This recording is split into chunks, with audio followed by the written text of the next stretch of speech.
Hey you, how's it going? So normally in a year I do this thing called Ask Ruubez twice a year. I've realised that we've made it to nearly the end of October now and I haven't done the second one of it.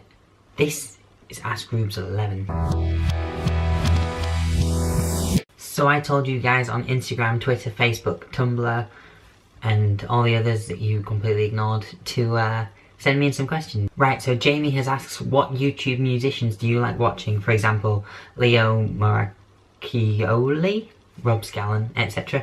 On YouTube there are a few musicians who I watch. A lot of them tend to be quite high profile, but I've never actually watched Leo. I don't know his last. I've never watched Leo or Rob, Jamie. I tend to go for people like Jonathan Young, who is a YouTuber that makes Disney, Pokemon, loads of other just covers of stuff. His last video was a metal cover of Emperor's New Clothes by Panic at the Disco. I also watched Tom Law when he actually gets his ass into gear and makes music videos. I used to watch Patty Walters when he made videos. But the rest of the music channels that I follow on YouTube just tend to be record labels and band Vivo pages, because where else am I going to find out about the new As It Is record? Please make a new As It Is record. Or McFly album 6. Another question I have received on Facebook is from Harry, and it says, how does it feel to have cheated your way to victory in the gnome contests?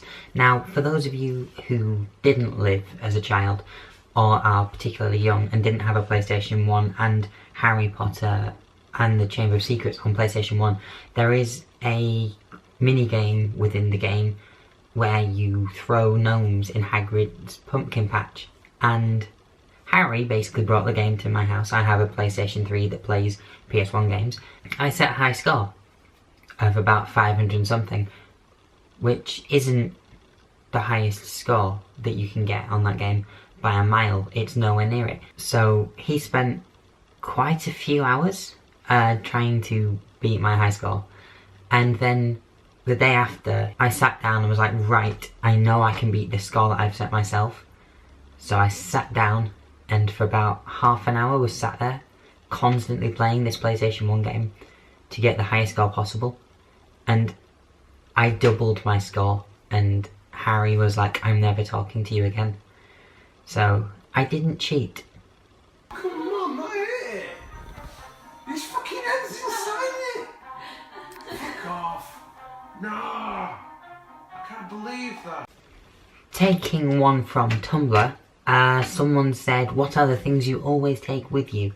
And for me, it is my phone, because then I can play Pokemon Go. I have notifications. Cool. I take my camera with me, because what if I want to film something? What if I see something cool and think, yeah, I'm gonna film that. Back on Facebook, Georgia says, if you could be a YouTuber for the day, who would it be and why? Do I not count as a YouTuber, Georgia? Having thought about it, I would probably be either Pete's Jams or Luke Is Not Sexy. Because Pete's Jams is just a bundle of talent and he is quite an amazing person. No, it'd be Pete. It would be Pete. Another question on Tumblr is, who had the biggest influence on you as a kid? And I'm gonna say it's Tom Fletcher, because without Tom, I probably wouldn't be into music as much as I am. I picked up a guitar because of the opening riff to 5 Pillars in a Hair.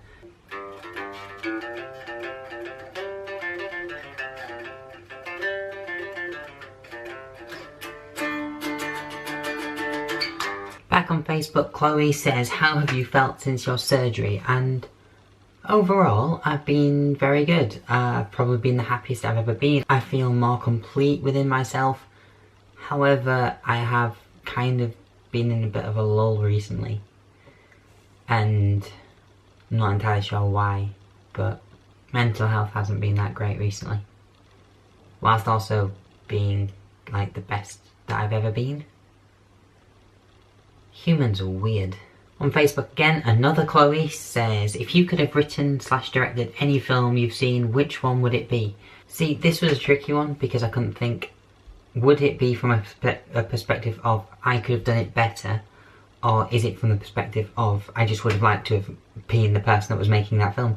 But I'm going to go with Jurassic World, because whilst I think Colin Trevorrow did a good job, there are elements of the films that I would have got rid of, i.e. the militarised dinosaurs plotline, and no, just the militarised dinosaurs plotline. And I think as director, I could have got rid of that. I would have got rid of that. Please let Jurassic World Fallen Kingdom be good. Finally, Chaz says, if you were to put together your dream band, 1 singer, 2 guitarists, a bassist and a drummer, who would be in it? And I guess this is a difficult question. I think Foley from As It Is would make a good drummer, because he's not just the kind of person that just plays fill notes on a typical 4/4 drum beat. 1 guitarist would definitely be Danny Jones, because I think he's a great lead guitarist. Singer, I would say Frank Carter, because I think he's a great vocalist and has a lot of stage presence. He's a great frontman. Another guitarist would probably be Arthur Walwyn, because I think he's great on guitar and deserves more chances to play guitar live. So that just leaves a bassist, and on bass, I'm going to say Phil Thorpe Evans from Neck Deep.